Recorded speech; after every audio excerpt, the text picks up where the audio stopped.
this episode of the Wagging Tales podcast. On this episode, we are going to be looking at appropriate socialisation for dogs. Now, as I've mentioned before, this is not quite what people think. Previously, people used to think that socialisation was just a list of different things to expose your dog to. That's really not what socialisation is, especially when you're living in an environment which is a city or an environment where the dogs are not overly comfortable. The role of appropriate socialisation is to effectively socialise and ensure your dog's comfort in the environment that they are living in. So it's not so much just about getting your pet to be well behaved. It's about making sure that they are comfortable. Many of you that have listened to this podcast for a while, or anybody that's worked with me, will have heard me saying this before. If you want your dog to be well behaved and safe to be around, your dog needs to be around people that are well behaved and safe to be around. When your dog feels safe, that's when your dog will behave appropriately. A large part of this is socialisation. So what are we actually going to be looking at here? Well, we're going to take a very quick dive into what socialisation actually means as far as the more sort of stringent socialisation period of dogs. Now, this is very critical, but as you will see, socialisation is something that needs to be done throughout your dog's life in the same way that it needs to be done throughout our lives. Because if we don't socialise, we end up becoming a little bit socially awkward, something that I have definitely seen myself doing from time to time. So, first things first, understanding socialisation. Appropriate socialisation. First point, building comfort levels in various environments. This means that should you have a dog such as a border collie who has been shaped genetically for the fields with a farmer or a shepherd and doing the herding work, and now all of a sudden you've got this dog in an apartment or a smaller house, well, on top of everything else that you need to do for that dog, you've got to ensure that that dog has got comfort levels in those environments. Dogs like herding breeds. So you've got everything from your border collies to all your shepherds. So German shepherds, Dutch shepherds, all these things, as well as one that a lot of people forget is not a shepherding dog, but your ex-strays, your street dogs. Any dog, whether it be shepherding dog, guarding dog, or an ex-stray, these guys have been shaped, whether it be through natural selection, whether it be in the case of your street dogs, or whether it be through domesticated breeding programs. These dogs are being designed or shaped to be aware of everything. Now, all dogs are aware of a lot of stuff, but especially when you're dealing with dogs like this, you've got to be aware that the environment is a huge impact on them. Okay, so this is one of the reasons why you see so many border collies that live in apartments and they're nervous wrecks, because they've not been appropriately socialised to the environments, whether that be busy roads. I've worked with many border collies out here, to be fair, in Singapore, and a lot of the times it's trucks, traffic, kids on bikes, scooters, kids running around the swimming pool, all of these different triggers which are setting the dog off because they've not been appropriately socialised to those environments. And if that leads on for too long, then we've got to actually go back and do rehabilitation for that, which I'll also talk about a little bit later. So environments, very, very important. We've got to ensure that we are building positive association to them. Interactions with people, animals, potential triggers. That's basically what people think of when they talk about socialization. They used to give these lists, and these lists used to be like man in a hat, man in a high-vis vest, somebody in a Christmas sweater, big women, small women, children. They give all this list of different types of people, and that was the socialization. But it's more than that. It's different animals, different potential triggers, different situations, different environments. Understanding how you should be moving to ensure that your dog feels safe. And if your dog feels safe with you, they will feel more confident and things start to move along much, much better. So, talking about the list, we're not going to go through a list, but it is just an idea of what you've got to think about when you're doing this kind of socialization. With people, you've got different ages, genders, ethnicities, attires, whatever it is that you feel that happens in your area, you've got to make sure that your dog is cool with that. So if you live in a city where there's a big population of goths, for example, it's a good idea to socialize your dogs around people that have that kind of dress sense, the attire, whatever you want to call it. No judgment on my side, obviously. But you've got to make sure that you're not going to have your dog being set off by people that are dressed differently, different ethnicities, different genders, different ages. You may find that your dogs might have a leaning towards one or the other of these. Normally this comes with learned behavior. For example, Athos, when we first got him, he really didn't like older men. And this was because he was from a factory where older men were not very nice to him. So sometimes you've got to understand what your trigger points are with your dogs and focus on that a little bit more. Animals, think about where you are. If you live in the tropics, yes, you've got other dogs, you've got other cats, you've got smaller pets, but then you've also got things like otters, lizards, snakes, monkeys, things that could set your dog off. You've got to ensure that when your dog sees a monkey, it doesn't freak out and start barking. It chills out and keeps distance. If your dog sees a monitor lizard or a snake, they're not going to get all excited and run for it. They're going to back off. And people say to me, "Oh, Fraser, but the dog's nature is to chase these little things. So, it's something that can't really be done." Right. Let's be cards on the table here, guys. That's nonsense. You can do it. Our boy Porthos was born in the jungle. If I allowed him, he would literally go for everything that moves. But instead of just accepting the fact that your dog is going to be putting themselves in danger because they're going to be going for snakes and lizards and things like that, you've got to do certain things like replacing the behavior. So for Porthos, many, many times you'll have seen my videos, Porthos playing fetch, Porthos playing tug. He's very game orientated. So part of the socialization for Porthos was that alternative behavior. He sees a lizard, he sees a monkey, he sees whatever, the ball comes out. So it redirects his behavior towards me rather than the animal out there. Socialization, yes, in an ideal world, you're going to keep everything super calm, but your dog's safety is paramount. And if you're needing to do a replacement behavior, you do so. If you live in more of a rural area, you've got to then look at livestock, bearing in mind that there's certain laws in certain areas. For example, back home in Scotland, if your dog is running into a field and bothering the livestock, the farmer is completely within their right to shoot your dog dead. So you've got to make sure that you've socialized your dog, not just for the obvious, but things like sheep, like bullocks, like heifers, like goats, whatever it is that you might come across. You've got to make sure that your dog is not going to get overexcited, is not going to want to run in there, because it could be the difference between life and death.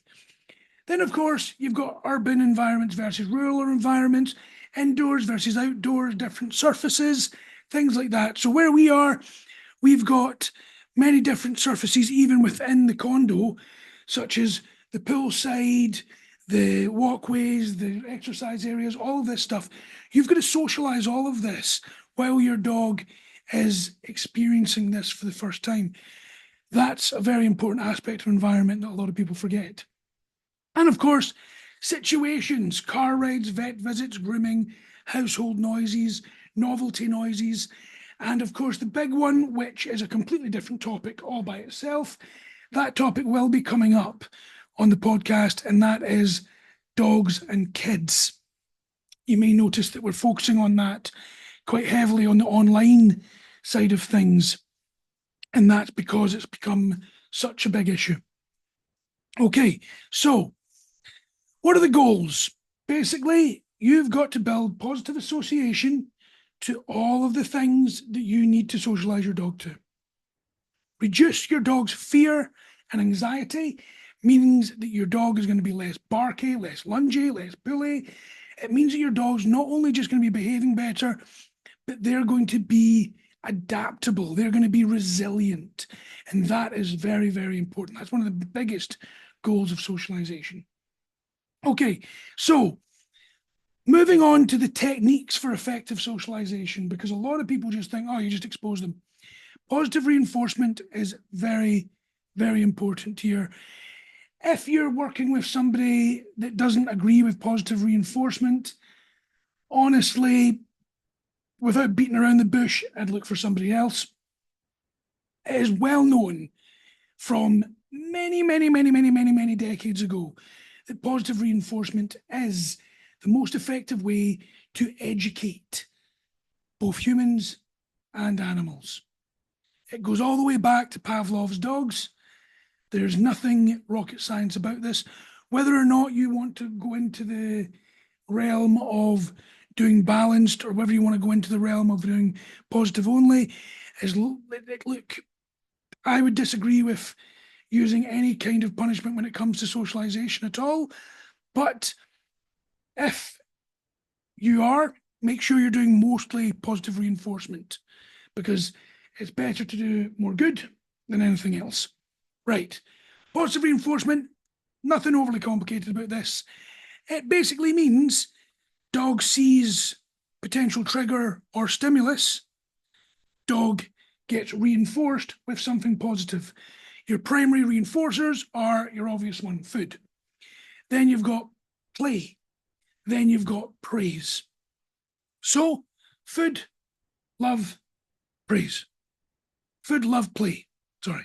So, every single time that your dog sees another dog, a new person, a new surface they're walking on, anything like that, make sure that you're giving them one of these primary reinforcers to ensure that they're getting that endorphin rush in their brain, creating that positive association to it. Now, something that I always say to people to make sure that you are doing is create secondary reinforcers. These are things that are not necessarily natural rewards. They're things that need to be educated to the dog or conditioned. You've got basically good boy, good girl, yes, clickers, or even specific toys can be secondary reinforcers. You see a lot of the police dogs getting toys as not just their primary but also their secondary reinforcers. So even if they're being rewarded by the toy, it doesn't mean they need to play with the toy. It's the presentation of the toy that's actually the secondary reinforcer. Now, the reason we use secondary reinforcers is that you might not necessarily always have food on you. So you've got to make sure that you condition this so that you're able to not just train, but also continuously socialize your dog throughout their life. So even nowadays, so even when I was out for a walk with my boys this morning, there was one of these, they are mobility scooters, but they seem to be so jumped up that they're more like roadsters. And this guy passed on his mobility scooter going really quickly with music blaring out of a speaker from somewhere. And obviously this is very strange for my dogs. So the moment that the dogs noticed this, I just ensured that I told them all that they were good boys. So I reinforced that external stimulus, and that is the gist of positive reinforcement when it comes to socialization. Controlled introductions.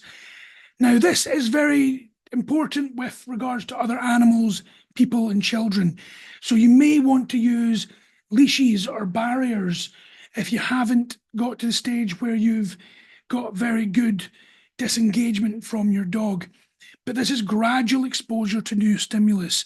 This is a lot of people need to do this with their dogs and cats. Some people are just like, oh, I'll leave them to it, they'll be fine. Not always the case. Sometimes it's fine, sometimes that works, but I would prefer to err on the side of caution so nobody gets hurt. But this gradual controlled introduction is very important. Once you get to the stage where they can actually get close, you can have a 3-second rule. It takes roughly around about 3 seconds for them to decide what their next move is. So if you can get 3 seconds of sniffing, followed by redirection to a piece of food or a toy or something else, you're creating that positive reinforcement as well as having that controlled introduction. Creating positive experiences are incredibly important. This means that if you want to take your dog to the beach, you don't take them to the beach for the first time on a Saturday late morning when it's going to be ram-packed, full of people, full of dogs, full of kids. This could become very overwhelming and create flooding, which means your dog's never going to enjoy it again.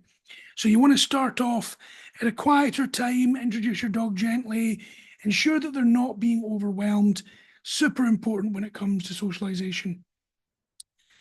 Practical exercises, and this really is one of the really important aspects of this. Number one, you've got to recognize signs of stress. So to make it easy for you guys, what I'll do is I'll just pull up the article that I wrote quite a while ago, actually, but on calming signals, and I'll post it into the group. And I'll also, I'll post it onto the comments here, but I'll also put it in the podcast notes for anybody listening to this on Spotify or anything else.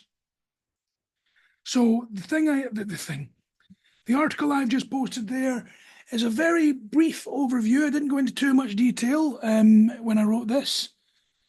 It's actually quite an old article, and I'm looking at it. Not that old, 2019.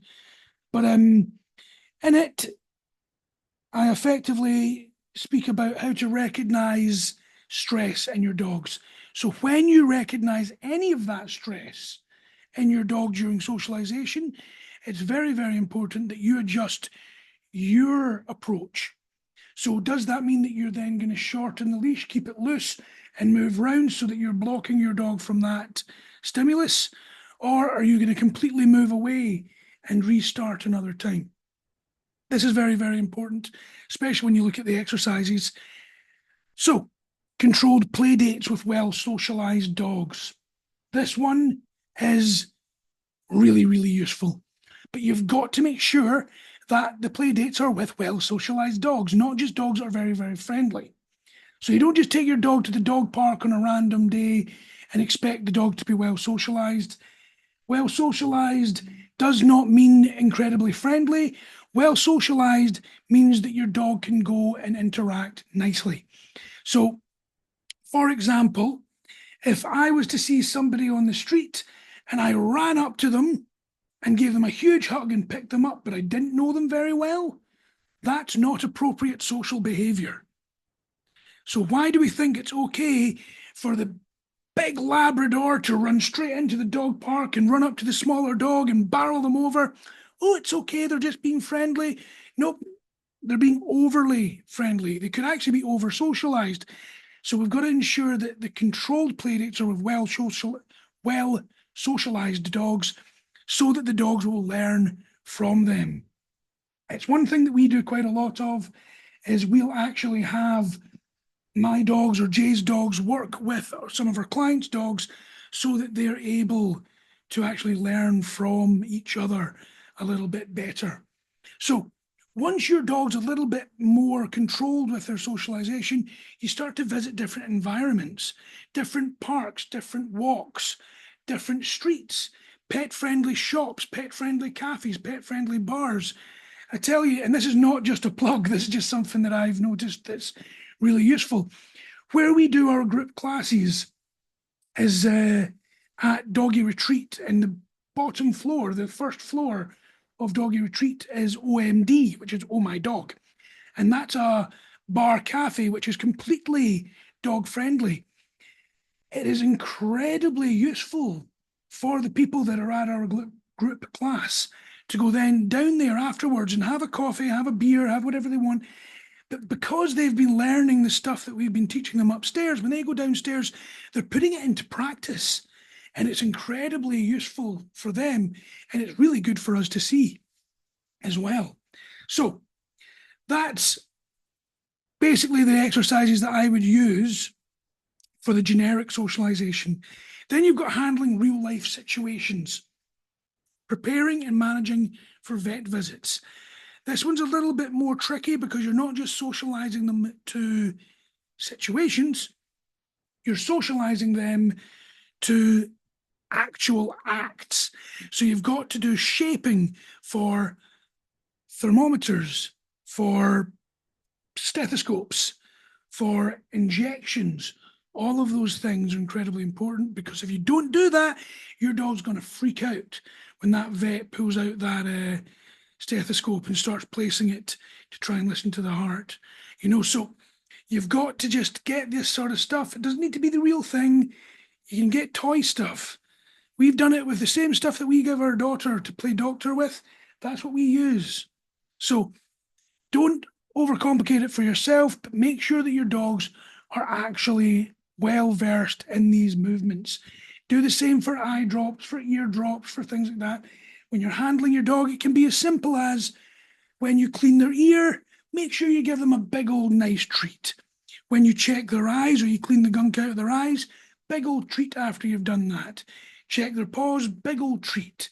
Because this might sound silly, guys, but when they need to go to the vet for something serious, you want them to be comfortable with the little things because they're going to be stressed about other things, whether that be discomfort, pain, anything like that. So, real life situation, you've got vets, you've got groomers, you've got boarding facilities potential if your dog's going to kennels. Make sure that you've picked your kennel if you're doing that way and you've visited it. You've visited the kennel, you've visited the people, so it's not all new to your dog. Any kennel, any boarder worth their salt will allow you to go and visit with your dog beforehand.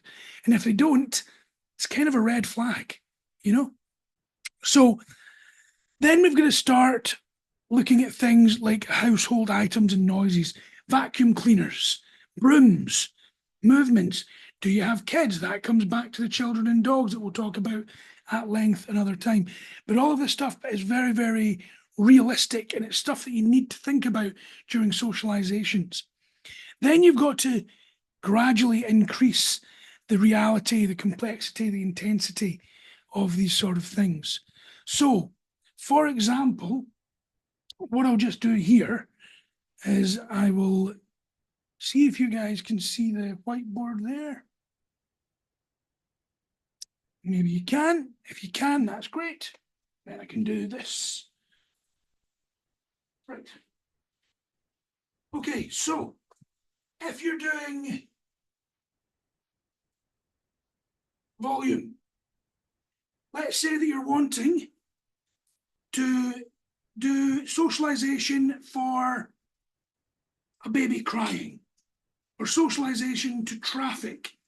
You might want to start off with noise if your dog's showing real nervousness with that. So that means you're going to start off with the volume super low. Once that volume is seeing the dog comfortable, then you can raise that. Raise it again. And you keep raising that until the dog is comfortable with the real life volume. Now, if this is the way that it works with volume, surely it stands to reason to work the same way with distance. So if your dog is struggling with socialization with somebody in the house, for example, let's say that your dog's bed's here. There we go, that's a wee dog. let's say the dog bed's there. And every single time your granny comes into the house and sits on the seat, your dog goes crazy. So what you need to do is look at the distance. What distance is there where your dog will not react? Keep your dog at that distance and reward. Then you can shorten the distance. If your dog's not comfortable, you go back a bit. Use the volume, use the distance, and use the duration to build reality. But while you're going through the socialization periods, you've got to do this controlled so that your dog is not struggling. Okay? Now, I apologize for anybody that's listening only on audio, because obviously you didn't see the whiteboard there. But effectively, the closer you are, the more intense the trigger is. So the further away you are, the less intense the trigger is. And that means that your dog's able to get rewarded appropriately before getting closer and thus more realistic. Okay? So, troubleshooting. Fear and anxiety. Right. What we just spoke about there was actually two things. One, that is troubleshooting for fear and anxiety. Gradual exposure using what we call counter conditioning. The dog sees the trigger, the dog hears the trigger, and before they react, because you've got this controlled to a lower level, then you're going to reward the dog to get the endorphins hitting in the brain, and you gradually make that more realistic. You've also got to make sure that when it's things that you can't control, that you're not putting your dog into overstimulation. So if you can't control things like how busy a street is or things like that, take breaks, monitor your dog's body language, make sure that the sessions are short. That is incredibly important when you're addressing overstimulation. Do not allow your dog to get overexcited. So if you go into the dog run, your dog gets super excited with other dogs, that's going to be a short session. The more your dog is chilled out at the first visit or the first introduction to the other dogs, the more you can allow them to play. Because overstimulation, when it's not controlled, can lead very, very quickly to being something else, which can be frustration, which can be potential reactivity. So when you're dealing with this sort of stuff, make sure that you are being consistent. You are being patient. Keep the sessions short. And if you're struggling, seek professional help, because there's certain situations where it's not going to be the same. I can give you generic advice here, but for certain dogs, you've got to make sure that you're dealing with their exact situation, their exact issue. Okay, guys. I wanted to make this one slightly shorter just because it's an important topic, and the shorter the podcasts are, the more people actually listen all the way through. So what I will ask is for anybody who has listened to this or watched this on Facebook or watched this on YouTube, if you have any questions about this, ask. And what I'll probably do is make a short video or an article about this to make sure that you guys are getting the information and the answers that you need. And if there's any questions, please let me know and I will get back to you. There doesn't seem to be any questions right this second, which is fine. And with that, I'll just do a quick reminder to everybody. The podcast, the live sessions like this are now every 2 weeks, simply because we were finding that every week it was getting a bit much since we're getting quite busy with other areas of the business as well. So we want to try and keep this going, but we also don't want to burn out with it. So every 2 weeks, if you guys enjoy this, let us know. The more people that enjoy this, the more people that are sharing this, that are following this, Then we'll maybe go back to every week. And if you've got any topics that you want to be covered, please let us know as well. We really enjoy doing this, to be honest. It's just that trying to make sure we've got the time and setting that time aside is not always the easiest, especially when you've got sick daughters and liaison reservists and all of that good stuff that happens. So in 2 weeks' time, we will be back. We've not decided the topic yet. So if you guys have got something that you want to hear, let us know and we will consider that one. And before we go, just to remind everyone that the Wagging Tail podcast is a Noble Canine podcast. We do online consultations. We are going to be launching online courses very soon. We do in-person, one-to-one private. We also do group classes in Singapore as well. So online, international, doesn't matter where you are, we are more than happy to help you.